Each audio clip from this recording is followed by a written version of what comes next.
Cute baby அத்தியாயம் 36. நான் உங்கள் சுராமிகா.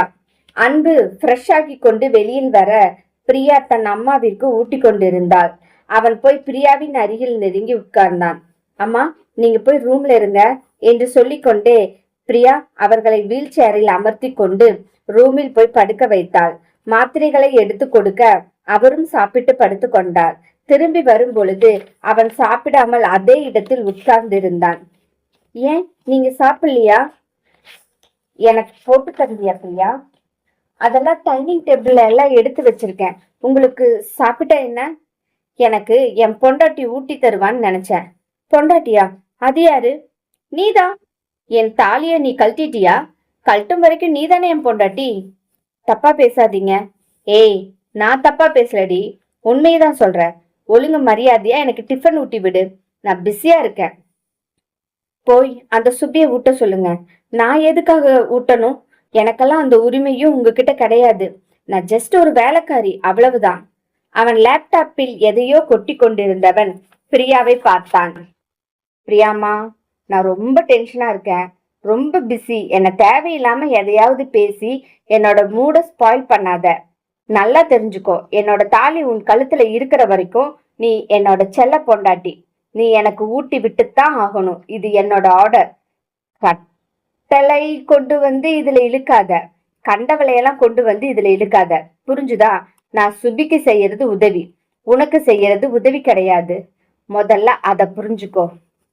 ஓ, அதனாலதான் உங்க அம்மாவை கூட பார்க்காம ஹாஸ்பிட்டல்லயே விட்டுட்டு அவங்கள பார்க்க போனீங்களோ? உங்க அம்மா டிஸ்சார்ஜ் ஆகுறாங்கன்னு தெரியாதா உங்களுக்கு? அப்ப பக்கத்திலேயே இருக்கணும்னு தெரியாதா? நான் தனியா என்ன பண்ணுவேன்னு நீங்க நினைச்சீங்க? என் பொண்டாட்டி தனியா என்ன வேணாலும் செய்வா, எனக்கு தெரியும். அதனால நான் அசால்ட்டா இருந்தேன், போதுமா? இது எங்க அம்மாவுக்கு இல்லாம உனக்கு ஏதாவது இருந்தா சத்தியமா போயிருக்க மாட்டேன். ஏன்னா உன்னை பார்க்க ஆள் இல்ல. இப்ப நான் மட்டும்தான் பார்த்தாகணும். நான் என்னோட விஷயத்துல தெளிவாதான் இருக்கேன் பிரியா. நீயும் உன்னோட விஷயத்துல தெளிவா இரு. எனக்கும் சுபிக்கு எந்த சம்பந்தமும் இல்ல. உங்களுக்கு சுபிக்கு எந்த சம்மந்தம் இருந்தாலும் எனக்கு பிரச்சனை இல்லை. நான் அதை பத்தி எல்லாம் கேட்க மாட்டேன். நீங்க எப்படி வேணாலும் இருக்கலாம். நான் உங்களுக்கு சாப்பாடு ஊட்டி விட மாட்டேன், என்ன ஆனாலும் சரி. சாரிடி, நேத்து லேட்டா வந்ததுக்கு. பிளீஸ், நீ என்னை புரிஞ்சுக்க. என்னை புரிஞ்சுக்கவே மாட்டியா பிரியா? எல்லாரும் சேர்ந்து என்னை கஷ்டப்படுத்தாதீங்க, அவ்வளவுதான் நான் சொல்வேன். சொல்லி கொண்டிருந்தவன் கதவு தட்டும் சத்தம் கேட்டு அங்கு போய் கதவை திறக்க அங்கு ஒரு பெண்மணி வந்து நின்றாள். வாங்க உள்ள என்று தன் அம்மாவின் ரூமுக்கு அழைத்து சென்றான். பிரியாவும் அவர்கள் பின்னால் போக, இவங்கதான் எங்க அம்மா. அம்மா, இவங்க உங்களை பார்க்க வந்த நர்ஸ் என்று அறிமுகப்படுத்தி வைக்க மகா அன்புடன் அதை ஏற்றுக்கொண்டு அவர்களை அருகில் அழைத்து பேசினார். பிரியாவிற்கு பொறாமை உச்சந்தலையில் ஆடியது. அவள் பாட்டுக்கு வெளியில் வந்து விட்டாள். அவள் வெளியில் போவதை பார்த்து அவனும் அவள் அருகில் வர, இப்ப எதுக்கடி கோச்சிட்டு வெளியே வந்த? அம்மா என்ன நினைப்பாங்க? இதுல ஏதாவது யோசிச்சா பிரியா? யார் என்ன நினைச்சா எனக்கு என்ன வந்துச்சு? நானே இந்த வீட்டுல தண்டத்துக்காக இருக்கிறேன். உங்க அம்மாவுக்கு நான் உதவி செய்யறத கூட நீங்க ஏத்துக்காம ஒரு நர்ஸை கொண்டு வந்து உள்ள வச்சிருக்கீங்க. என் மேல நம்பிக்கை இல்லாம நான் சுபிய தள்ளி விட்டேன்னு இப்ப கூட நீங்க நினைக்கிறீங்க. அதனாலதானே உங்க அம்மாவை பாத்துக்கிறதுக்கு ஒரு நர்ஸ் வைக்கிறீங்க. ஏன் நான் நல்லா பாத்துக்க மாட்டேனா என்று அவள் கண்களில் கண்ணீருடன் கேட்க அவன் அருகில் போய் அவளை இறுக்கமாக கட்டி அணைத்தான்.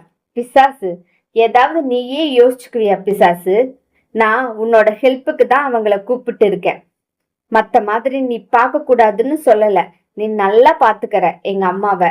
ஆனா கஷ்டப்பட்டுடுவடா நீ. எனக்கு நீ கஷ்டப்படுறத பார்க்க முடியலன்னு சொல்ற. நீ பாட்டுக்கு ஏதாவது பேசிக்கிட்டு என்று அவள் மீது அவளை எழுப்பி அவளை பார்க்கும்போது அவள் கண்கள் இறுக மூடி நின்றிருந்தாள். அவனே அவள் தோள்களை குலுக்கினான். பிரியா, பிரியா, இப்ப என்ன நடந்துச்சுன்னு கண்ணை மூடிட்டு நிக்கிற? நான் என்ன உன்னை கொஞ்சு கொண்டு இருக்கிறனா என்று கேட்டவன் அவளை பார்த்தான். அவளோ கண் திறந்து பார்க்க, நீ ரெடியாகு, நம்ம கொஞ்சம் வெளியே போயிட்டு வரலாம். நான் அம்மா கிட்ட சொல்லிட்டேன். அது வரைக்கும் அந்த நர்ஸ் இருப்பாங்க.